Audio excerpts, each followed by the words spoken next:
Kaisar Yongli bertahta tahun 1646 sampai tahun 1662. Nama pribadi Zhu Yulang adalah kaisar keempat dan terakhir dari Kaisar Yongli dinasti Ming Selatan, memerintah di masa penuh gejolak ketika mantan dinasti Ming digulingkan dan dinasti Qing yang dipimpin Manchu semakin menaklukkan seluruh wilayah Tiongkok. Ia memimpin sisa-sisa loyalis Ming dengan bantuan tentara petani untuk melawan pasukan Qing di barat daya Tiongkok, namun ia kemudian terpaksa diasingkan ke Tunggo Burma dan akhirnya ditangkap dan dieksekusi oleh Wu Sangui pada tahun 1662. Gelar eranya, Yongli, berarti kalender abadi. Zhu Youlang adalah putra Zhu Changying, putra ketujuh Kaisar Wanli, dan janda permaisuri Ma. Ia mewarisi gelar Pangeran Gui dari saudara laki-lakinya dan menjalani kehidupan yang tidak jelas sebagai anggota kecil keluarga Kekaisaran Ming hingga terjadi pemberontakan tentara petani.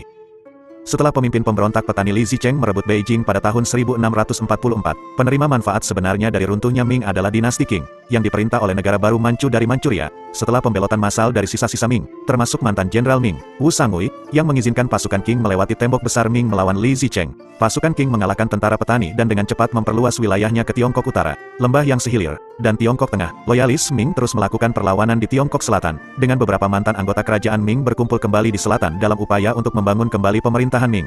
Tetapi semuanya gagal sebelum kemajuan militer Manchu yang pesat. Youlang naik tahta di Zhaoqing sebagai Kaisar Ming Selatan keempat pada bulan November tahun 1646.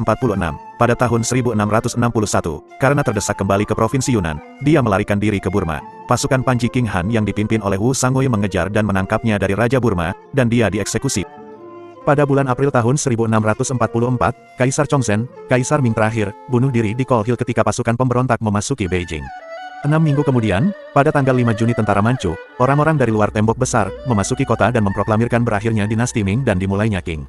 Dalam 2 tahun berikutnya, ketika Qing memperluas kendali mereka atas Tiongkok Utara, loyalis Ming yang tersisa berusaha berkumpul kembali di selatan, namun secara berturut-turut Kaisar Hongguang, Long Wu, dan Shao Wu ditangkap dan dieksekusi.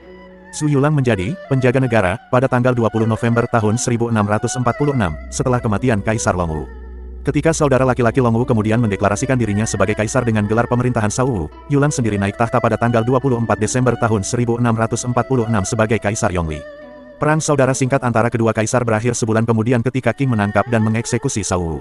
Zhu Yulang naik tahta dengan persetujuan dari janda ayahnya dan istri utama janda permaisuri Wang, yang merupakan ibu angkatnya sendiri, dan selama 5 tahun pertama masa pemerintahannya, dia bertindak sebagai penasihatnya. Tekanan militer Qing yang terus berlanjut memaksa Yulang mundur lebih jauh ke selatan dan barat, pertama ke Guilin di Guangxi, lalu ke Jiangqi dan Hunan, lalu ke selatan lagi ke Nanning di Guangxi. Ia memiliki sejumlah pengikut yang berpengalaman dan setia, namun semakin bergantung pada dukungan militer dari panglima perang dan kepala bandit setempat. Yang terbaik dan paling efektif adalah Li Dingguo, yang selama 5 tahun sangat sukses dalam memperluas wilayah Ming Selatan di barat daya. Namun keberhasilan ini menyebabkan Qing menyerahkan seluruh wilayahnya ke tangan mantan pejabat Ming yang sangat cakap, Hong Chengzhou, yang diangkat menjadi